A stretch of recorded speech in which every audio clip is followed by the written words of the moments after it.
Well, thank you very much indeed, Secretary of State. It's pretty covering pretty much the waterfront there, all both the kind of problems and challenges, but also the opportunities. Many of the issues, actually, that we in civil society and I know in the research community are ourselves debating around where we need to advocate for the kind of restate the case, as you say, for development, but how that needs to be reframed, how we need to stay true to the values and achievements that we have had and as you say, have built to things like playing our part in getting the support for 0.7% in the public, but also changing. And I think that theme of change is absolutely alive, as you referred to. We've been having a lot of debate about that in our own community. So thank you very much for covering so much there, including, of course, the piece on civil society. We're trying not to be too parochial just about that. You've taken everything from climate change through to the nitty-gritty of funding arrangements. So thank you so much also for giving plenty of time for questions. Two quick things about questions. Please make them questions, not statements. Please keep them short. I'll try to do our very best to get through as many questions as we can. We're going to do it so that we maybe sort of start in blocks and then go back and forth. We'll take 2 or 3 at a time. Just say who you are, where you're from, and tell us the question very quickly. I think we'll reverse things at the back and start at the back. So the lady right at the back there, we'll start. Yeah, in the black there. Yes. Thank you. I'm Sarah O'Malley from the One campaign. I just want to say thank you very much. That was a really exciting speech and a lot that I look forward to us working with you on. Although I do take your point of not lobbying the government on things they're already working on. We have 7 million members worldwide who actively campaign on 0.7, and it is absolutely fantastic that we can use the UK as an example of how we're showing leadership in development. But we are also responding to calls from the least developed countries. Quite often there's a huge crossover with fragile states asking for more aid, and we are advocating for that to increase to 50% by 2020. So I would love to know what the UK government's plans are in directing aid towards the poorest people and the people who need it most. And as a second quick question, we do have an event in Addis that we would love you to attend on data and transparency. Send a postcard, don't ask questions. Right, the gentleman here with the purple shirt.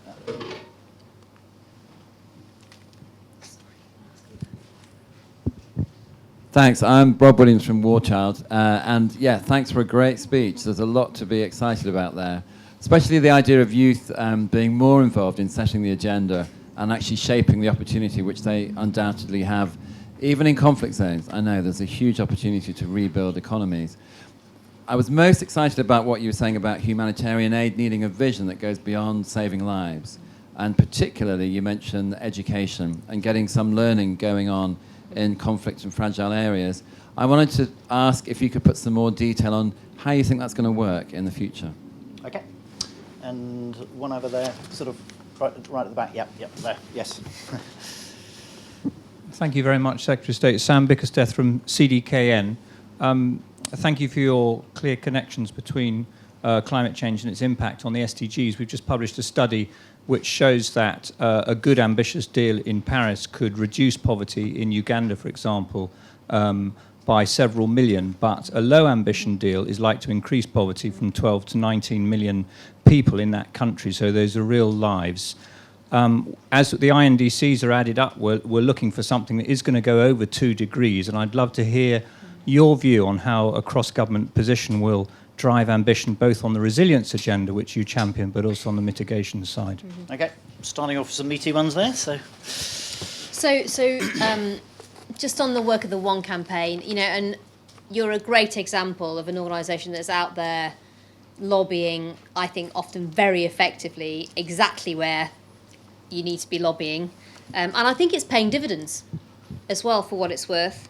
On the LDCs and fragile states, I think it's a very good example of where I think you're right to beat the drum, because I think it's very easy for us to lose sight, if you like, of where we need to be targeting work. At the same time, though, the reality is it's this difficult tension. So if I look at the work that we're doing, for example, in Syria, that's all in middle-income countries. not LDCs. Having said that, it's hugely important.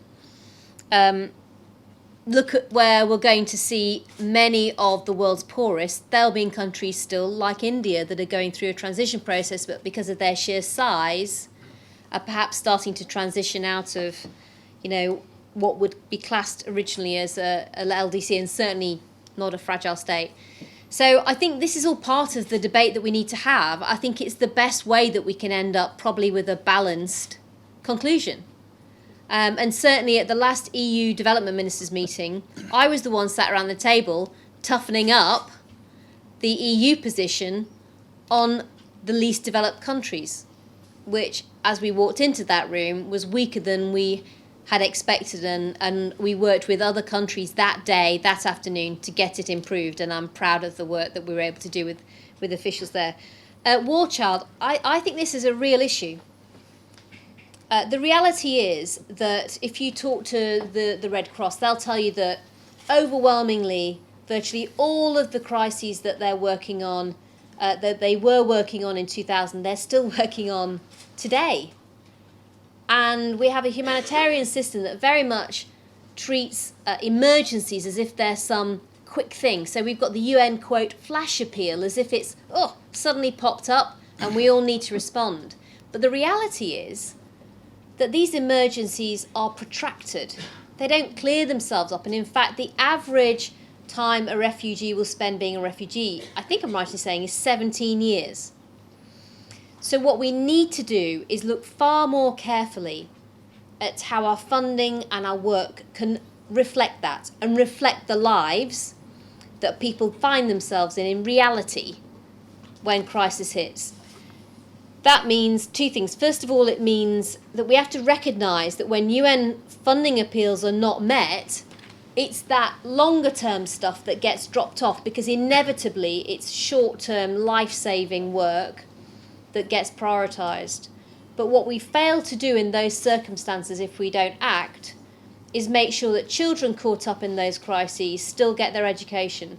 And what we're not doing is investing in a better future.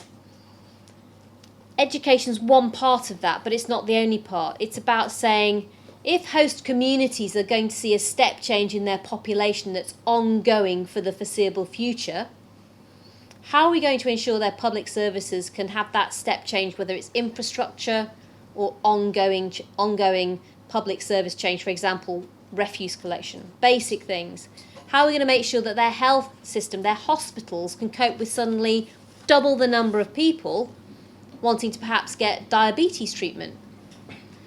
No, I don't think we have a good enough answer as an international community to those questions. And I think the World Humanitarian Summit next year is a really important opportunity to challenge ourselves to do more than just the immediate life-saving stuff, and to start to look at livelihoods, health, education, these vital things that families and people need in their lives after the year after crisis has hit. And then finally, on Paris, I very much hope and believe that the UK government will go into those Paris negotiations with a very strong offer and in a credible position to help drive a decision, an outcome to Paris that means we can have binding targets that mean we've got a better chance to meet that 2% goal that we're aiming for. From a DFID perspective, it's absolutely vital. But what we're also, and I'm also keen to do, is to make sure that we don't lose sight of the adaptation agenda that sits alongside the important agreements we need to get on tackling mitigation. Because from a developing perspective, the adaptation agenda is absolutely key, and that's in two ways in my mind. One is the resilience in coping with change. So, for example, if you're a smallholder farmer, how do you cope with the fact that 2 out of 8 years you might have a drought, whereas at the moment you plan and work around 1 in 8? So there's that piece of it. And then secondly, there's how can we still have sustainable development going on in a world where climate change is happening? How can we make sure that energy access still gets rolled out? That second piece. So our ambition is that DFID will be part of an ambitious package from the UK government to play our role in trying to pull together the sort of deal that we need to get for the world from Paris. But again, we will rely on your help lobbying other countries to come to the table with that same level of ambition that we're going to, so that we can get a deal. Thank you very much indeed. Okay, any others coming now? Okay, Aaron, and we'll go perhaps to the floor, this gentleman here and this lady here. So we'll take one after the other. Short as you can, please, so we can get lots of answering. Hi there. Hi, Secretary of State. My name's Aaron Oxton with Results UK. In terms of the big year we've got kicking off, obviously ADIS is coming up in just a very, very short period of time. And it's really going to set the scene for the money and the resources that we collectively have to bring about development. One of the things that you mentioned a lot about businesses is that they create jobs. One of the other good things that businesses do is pay tax. And we're a little bit concerned that in the current iteration of the outcome document, some key things around tax and transparency around tax have been weakened and are missing.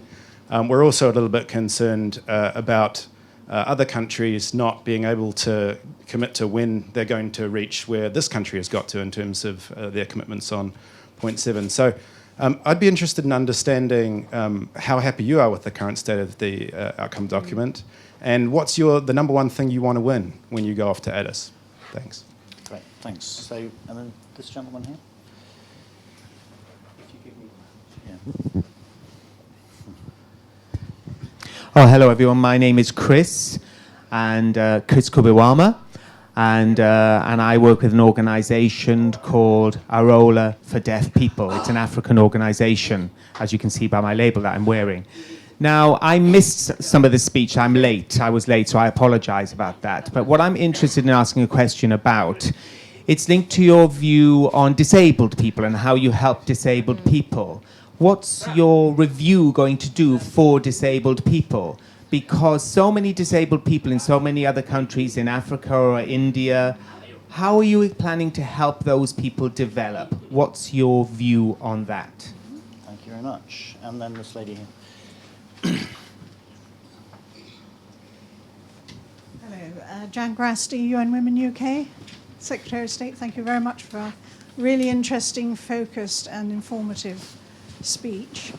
I just wanted to ask, to what extent does DFID factor in human rights abuses, for example, against vulnerable groups, which could be women and girls, but could be people from countries such as North Korea? Thank you. Three very different questions. I mean, on ADIS, I think the key thing is that we get a deal that acts as a springboard for a successful September conference on the SDGs. You're right, there are still things to be negotiated and sorted out next week. For what it's worth, I think you do a great job on young people and having all your ambassadors, one of whom grabbed me in Parliament the other day for a selfie as I was coming out of the ladies' loos. And I was very happy to meet her, and she did you proud, I can tell you that. And you're right that tax is important, and this is why economic growth and private sector matters. It's not just jobs, like you say, it's the fact that it creates tax. And if we're ever going to have aid independency for countries, and Ellen Johnson-Sirleaf of Liberia said this, it needs a private sector that's generating tax revenues that countries can get themselves to reinvest in public services. So I think the UK really used our G7 year to put that on the agenda, because I think the easy thing to do is just to say, oh, it's all about developing countries, so let's just talk to developing countries. There's a big bit of this agenda that's about developed countries getting our house in order. So we will stick the course on pursuing the G7 tax agenda and the transparency agenda that the UK put forward. We're implementing it here in our country, some of the key things that came out, like beneficial ownership, and we'll continue to push to see other developed countries also take that action. From a DFID perspective, we will continue to do work with HMRC and more broadly, helping countries like Afghanistan develop their tax system. And we'll also, though, reach out to developing countries to say to them, we will help you now navigate and make the most of that international tax architecture as it gets better, so that you can really get the revenues that you are due. It's a lot easier said than done, but I think there's never been more focus on tax than there is today, and I think that's a good thing. We'll do more of it. On disability, I think you raise a vital part of some of the remaining issues that we need to grapple with in achieving successful development. One of the abiding phrases that I believe will be part of the SDGs is the desire that we leave no one behind. And when you look at why we're still not getting every child into primary school, it's often disability that is one of the key reasons. And that's not just necessarily young people, that can be elderly people who are affected too. So it is important.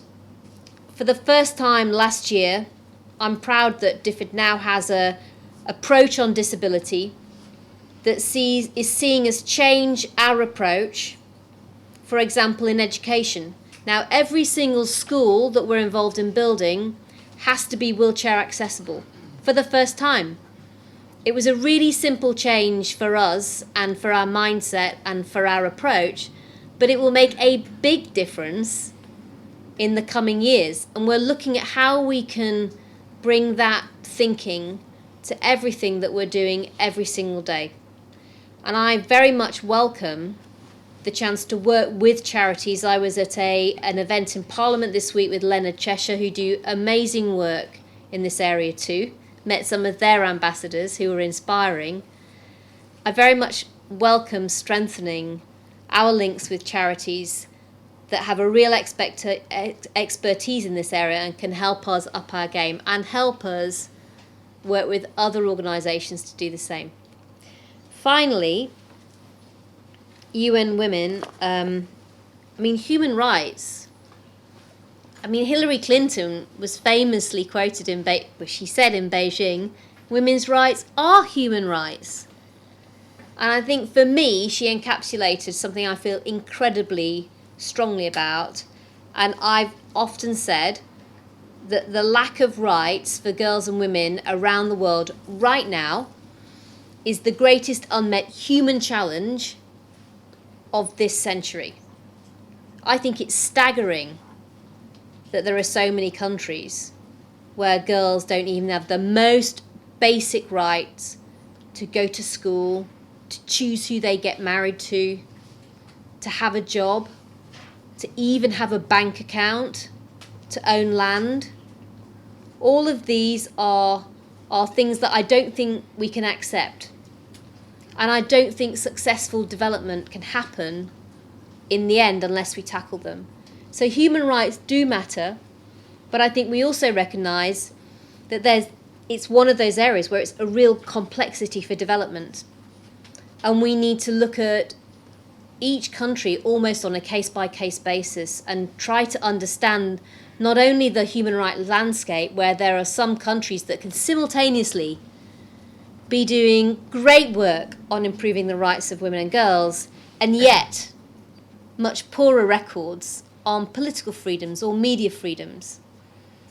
So they're not simple problems for us to look at, but I think we have to somehow navigate a way through. And then the second thing I would say, in response to times when human rights aren't respected, and I can think of, for example, the LGBT challenges in Uganda last year.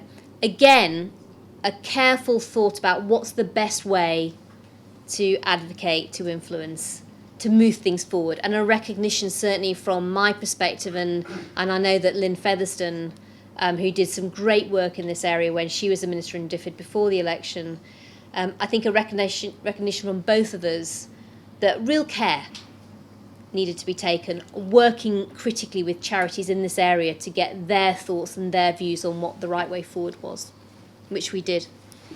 Thank you very much indeed, Secretary of State. I think time is against us, unfortunately. I know that actually holding this role in the evening is I'll have offended more of my members who I haven't been able to get questions to than I'll have been able to get to. But thank you very much indeed, both for the fantastic range of questions and for your answers. And just to say, from our side, we very much look forward to working with this whole community and many others in the process of the review. We welcome the breadth and depth place. We'll take you at your word. We've got a great story to tell. We've got new things to say. And we'll be telling and discussing those over the coming few months. So thank you very much for the speech and for the questions. Kevin.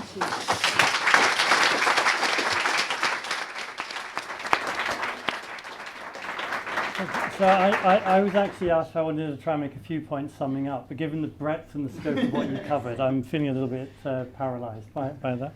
I mean, maybe what I should start by saying is that anybody who thinks they're going to get a selfie with you is probably not on a winning wicket here, because I know you have to leave very quickly, or at the very least you'll have to move very, very quickly. I mean, the one or two things I did want to say, that I think what you really captured is your passion for the job and your commitment to development, and I think it's something all of us feel, and actually it's great to have a Secretary of State who really feels it, as well as doing it for your political day job. So thank you so much for that. The thing I think you really combined was this twin commitment to growth and understanding the imperative of growth and job creation and fairness. And often those two things get out of balance, that people either focus just on the fairness agenda or just on the growth agenda. And I think you really nailed it, actually, that that we do live in a world in which what incredible progress, but in which millions of people are being left further and further behind, and that's intolerable. And it should clearly be a shared commitment to tackle that. But I'm struck also by the huge opportunities for combining this growth and equity agenda. And actually one of them, which we discussed a bit with Grant Shapps last week, is on energy.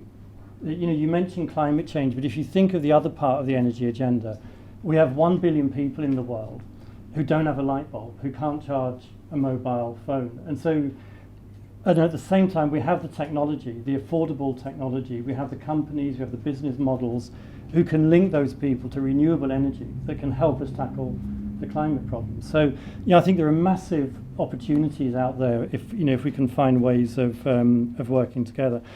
And last but not least, I know you've worked a lot on Syria and done so much to put the No Lost Generation theme on the agenda. And actually, I was in Lebanon shortly after you a little while ago, and I was really struck there talking to refugees in the Bekaa Valley, actually, who have no prospect of getting healthcare, have lost their homes, who have no prospect of getting their kids into school. And these are precisely the people, actually, that are ending up in Libya.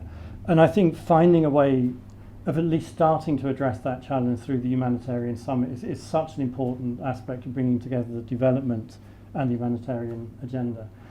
So really, I don't want to do anything other than say thank you both for being here and for your fantastic speech and for the leadership that you bring. So thank you.